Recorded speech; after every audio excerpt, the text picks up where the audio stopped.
Hi, welcome back to Mr. Slover's Math. Today we're going to focus on determining a ratio. So this first part is just asking you to use your Chromebook to answer some questions. So it's having you just explore on your own what a proportion is, or a ratio, or a unit price. So you can try that on your own if you want. If not, that's okay. And then here's where we actually get into what a ratio is. So a ratio is a comparison of two numbers by division, usually represented as a fraction. So you've actually seen a ratio before. We just typically, your math teacher called it a fraction. Well, now we're going to get a little bit more into what actually this is, especially when it comes to comparing things. So there are three ways to represent a ratio. One of them is a fraction. So here it is with letters. Here it is with numbers.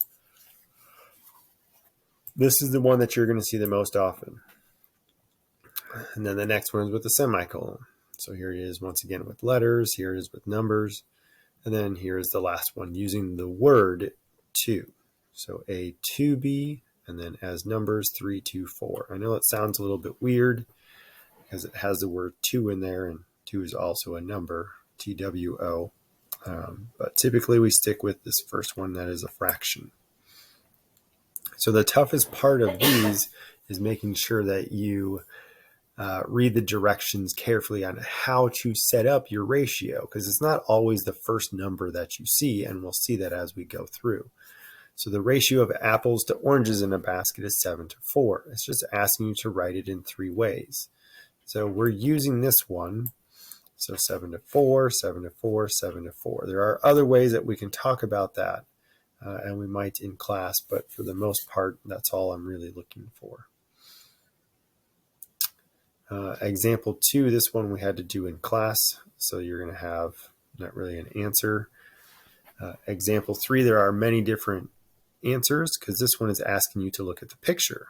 So it's just saying, based off that picture, come up with different ratios. So the good thing about this one is there's no set answer. You could have gray tiles over white tiles. You could have dark tiles over white tiles. You could have gray tiles over black tiles. So there's lots of variety in this one. Okay, but the big takeaway for this ratio is to make sure you read and set it up however it's asking.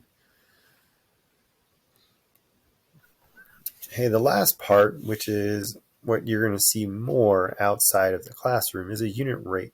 And that's a rate where the denominator, or the bottom number, is 1. So it's asking you to write a unit rate or a unit price for each example below.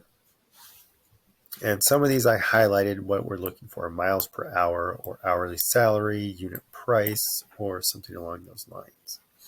And over in red, you'll see as I go through today's notes and the notes throughout the unit, is I'm setting up how I want my ratio.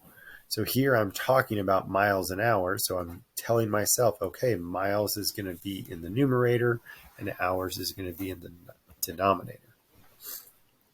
And so Jacob drives 120 miles in 3 hours.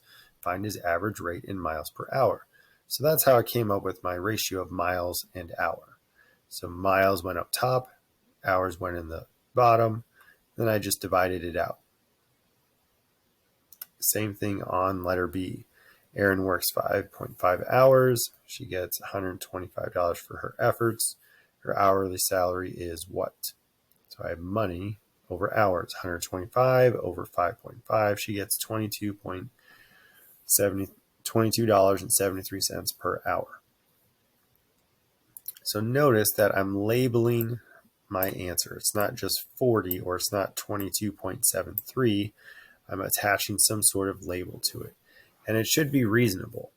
If Jacob drives 120 miles in 3 hours, our average rate of speed should probably not be 100 miles an hour. It doesn't seem really plausible. Same thing down here for Erin. If she's working and we divide it out, do you really think that she's going to be getting $200 an hour? No. Right? She only made 125, so that should be a clue you did something wrong if you got 200. So make sure as you're working through not only today, but as we work through the rest of the unit, that your answers are reasonable.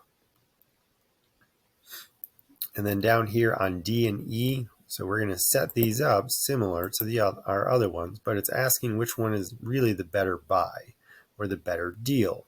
And this is more where you come into grocery shopping, or in this case for letter D, which one is the better soda, the better deal for soda at Beck's. And so $1.52 for a 32 ounce or $1.78 for a 44 ounce. So in this case, the 44 ounce is the better deal if you want to drink that much soda. Okay, so your unit rate is just comparing something, but you're just dividing it out.